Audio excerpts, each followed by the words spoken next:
La conclusione sostanziale è che la Scala dei Turchi è privata perché mai di fatto acquisita da demanio o comune. E se gli enti pubblici non lo avessero appreso dalle notizie di cronaca, il procuratore capo di Agrigento glielo ha notificato. Luigi Patronaggio ha trasmesso al presidente della regione Nello Musumeci, all'assessore al territorio Salvatore Cordaro e al sindaco di Realmonte Sabrina Lattuca la perizia disposta dagli esperti incaricati dal GIP Luisa Turco, che accerta la proprietà della Scala dei Turchi. Per fare un breve ripasso, è accaduto che degli esperti sono stati chiamati a rispondere a una serie di quesiti e in particolare relativi alla proprietà contesa da anni fra un privato e due enti pubblici.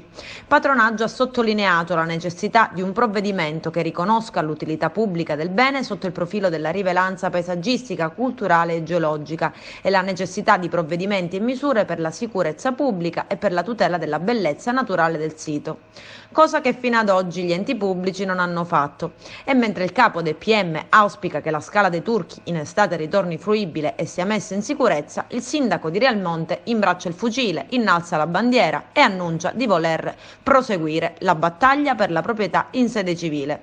Un percorso difficilmente breve.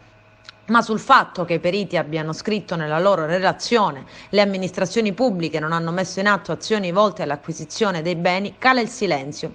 Chissà se adesso vorranno seguire il consiglio della Procura.